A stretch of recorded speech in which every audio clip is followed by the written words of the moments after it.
comparison between the two, between my position as a writer in America and my position as a writer in France. I'd be very happy to discuss that. The position which writers such as myself hold in America those positions are very lowly. Science fiction is considered to be something for adolescents, for just high school kids, and for disturbed people in general to read in America.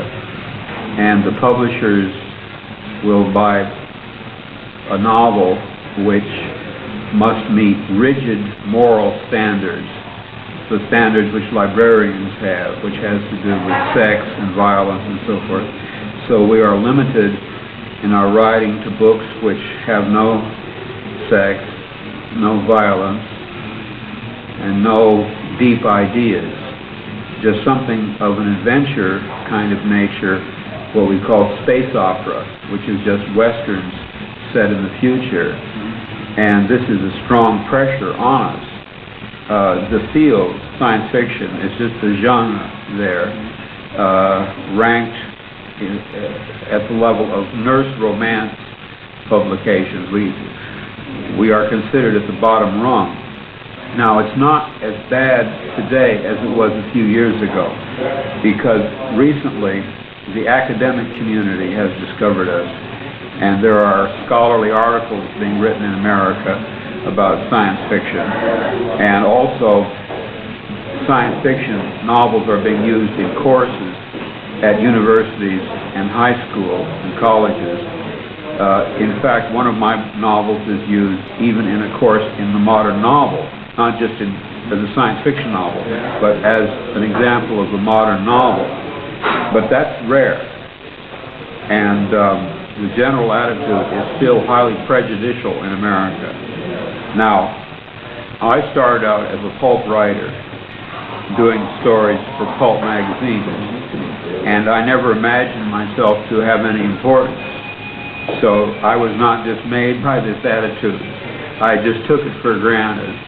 I had been a clerk in a store, and I was used to having people yell at me and tell me what to do. And so to find myself a writer and be yelled at and told what to do did not surprise me.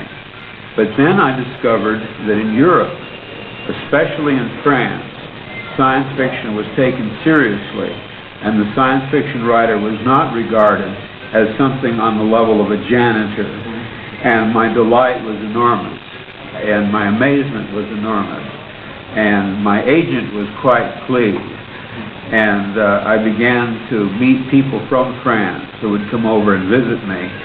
A gentleman who was doing his dissertation on a novel of mine came to visit me, and I was simply amazed. I could not imagine anyone taking science fiction seriously.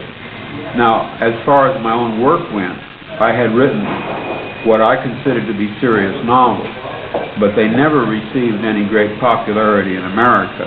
The largest number of sales of any novel of mine was Solar Lottery, which sold something over 300,000 copies. Man in the High Castle, which I won the Hugo Award for, sold almost, well, by now it sold over 300,000 copies. But by and large, the average American science fiction novel sells about 40 to 50,000 copies, which in a country the size of the United States is a very small portion of the reading public. Now, there are exceptions, of course, like the Andromeda Strain, which become bestsellers, but these always are highly promoted by the publisher and usually involve very simplistic ideas, such as a disease from outer space. Ideas that are archaic, they're no longer really interesting ideas. They're something that H.G. Wells either wrote about or could have written about. And I would say that the greatest stimulus to me as a serious writer has been the French reaction to my writing, which began somewhere between 1964 and 1968. It was in 1964 that Editions Opta first approached me and stated that they wanted to publish all of my work, is what they said. And from their correspondence, I could tell that they had a quite different attitude toward my writing and toward science fiction in general. So I was stimulated to do a much more serious type of novel, just knowing that eventually it would receive a more serious audience. But in America, it was common, for instance, I remember when I purchased my first published story, somebody said to me, "Do you read that kind of stuff?" And I said, "Madam, I not only read it, I write it." And people would say to me, "Well, why don't you write something serious? Why do you write science fiction? Write something serious." By that they meant important. Nevertheless, I did as well as I could. I wrote the most profound, the most imaginative novel I could, and just floated it out into the world and hoped that eventually it would receive an audience. But there is a considerable difference between the French interest in science fiction and the American interest. And I appreciate the French interest enormously. In fact, it would be impossible for me to have continued my career without the help that the French public has given me, both financially and spiritually.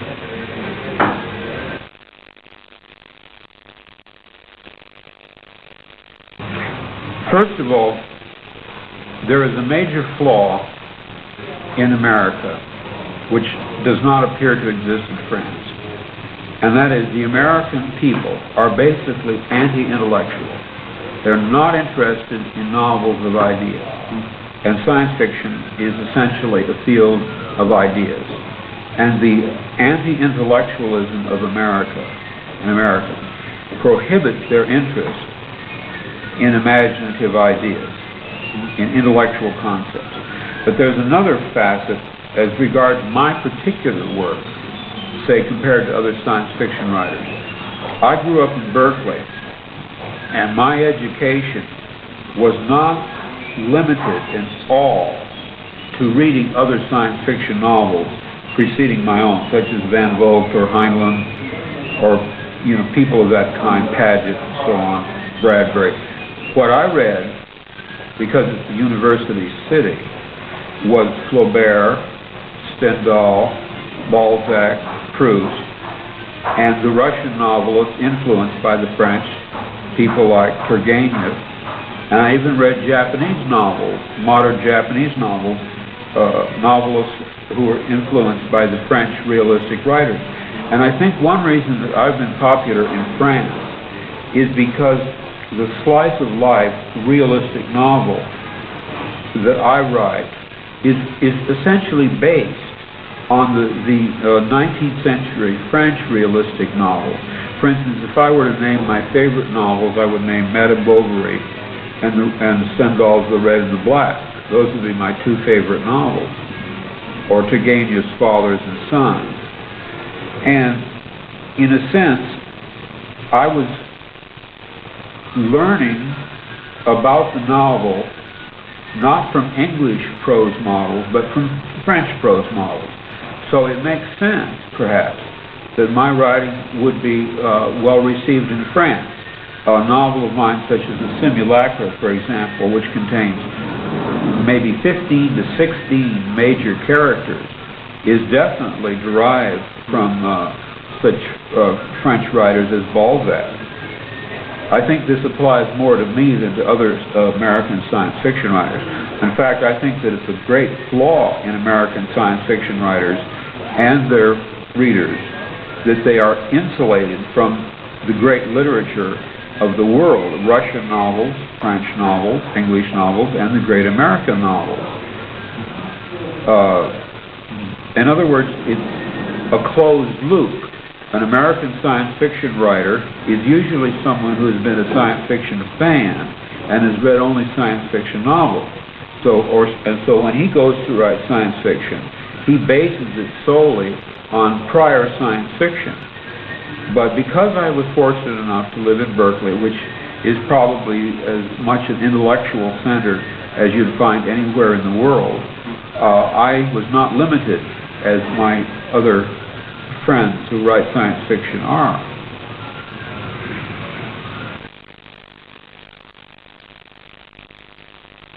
From the public, Oh yes, of course.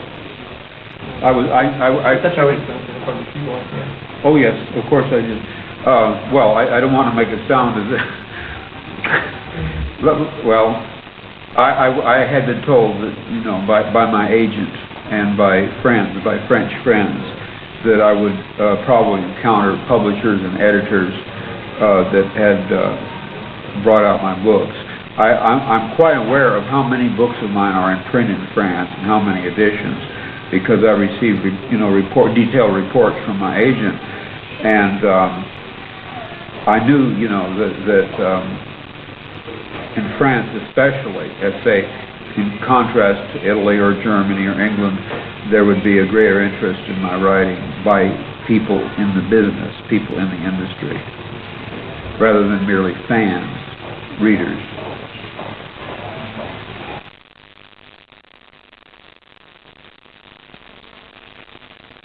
Well,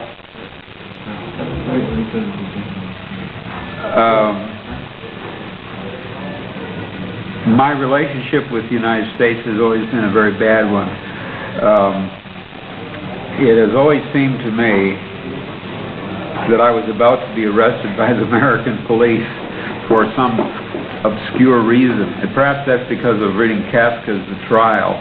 That book influenced me very much, where someone is arrested for a crime and he is never told what crime he has committed. And in Berkeley, we were very radical. And there's a Bob Dylan song, let's see, he says, whatever it was you were doing, you don't know what it was, but the police say you're doing it again, something like that. And I always had that feeling, and it was a symbol of my sense of alienation from my own country's culture. I mean, they didn't read my books, and I didn't like them. And I didn't feel any affinity, any relatedness to my neighbors and the population in general. I remember one time my fear of the police was so great that whenever I saw a parked police car and I was driving along, I would ask my wife to stop our car and I would surrender to the police on the spot to whatever crime they wanted to accuse me of. My fears became greater during the Nixon administration, because at that time there really was some basis for people like me to worry. After Nixon was deposed, my fears went away completely, and I have a sense now that the United States is a permissive, intolerant nation. As far as my reputation in the United States, I don't expect ever to have any reputation in the United States except, the police once told me that I was a crusader and they had no use for crusaders. But unfortunately, they didn't tell me what I was crusading for. I was afraid to ask what it was I was a crusader for. And they told me that if I did not get out of the county, I would be shot in the back or worse some night. And I merely took their advice. I left the United States and went to Canada for a while, but I never found out what I was crusading for. It may have had something to do with my writing, it may have had something to do with my lifestyle, or a combination of both, but I was too afraid of the police to ask what it was I was doing. Does that answer? Is that at all responsive?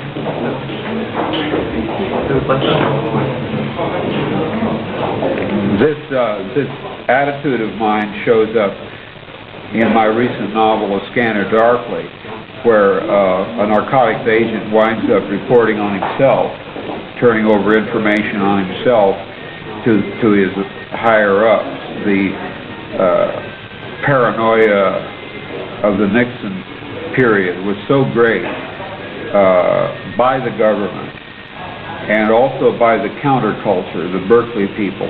Anybody like me who grew up and was part of the Berkeley counterculture became a marked man during the Nixon administration.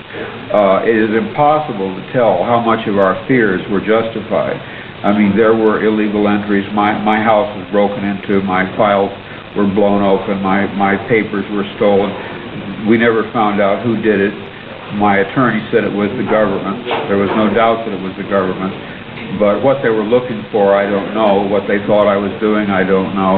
I don't even know if it was the government.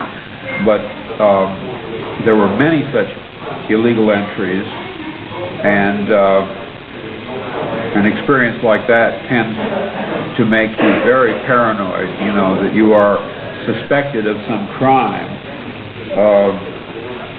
But like in Kafka's The Trial, they never told me what it was I had done. They just told me I was a crusader, and they didn't have any need for crusaders. And the fact that I was an intellectual and a writer only made me more suspicious in their eyes. You've got to take into account that in the United States, to be an intellectual, to be a writer, is to wear a sign on your back saying, I am an enemy of the state. I mean, it is something that is hard to understand, I think. There is such an anti-intellectual attitude in America. It's incredible, the suspicion that the authorities have of what they used to call eggheads. Well, they used to call intellectuals eggheads. It was a term of derision. And the term originated in Nazi Germany. Most people don't know this. I happen to know this because I did a lot of research into Nazi Germany for my novel, Man in the High Castle. The term egghead was used by the Subtitulado essay. It referred to the fact that when they beat up people who were defenseless, their skulls cracked so readily against the pavement that the term egghead was evolved by the Sturmabteilung, and that term was carried over into the United States without any knowledge of its origin. However, the fact that that is the origin of the term egghead, which is the term used for American intellectuals, that origin tells a great deal about the kind of people who would use such a term.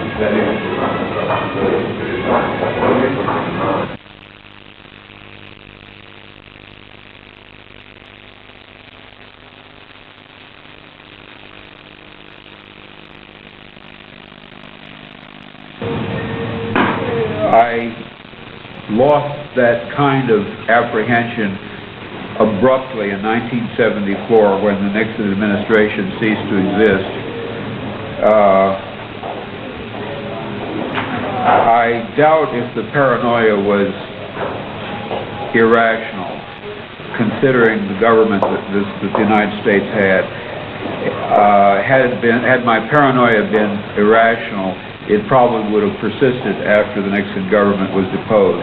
But in March of 1974, the government's program of spying on dissident anti-war intellectuals, the so-called COINTELPRO, was abandoned, and in March of '74, my so-called paranoia disappeared completely. I felt a lifting of the oppression, the sense that there was a watching police agency which was monitoring our activities.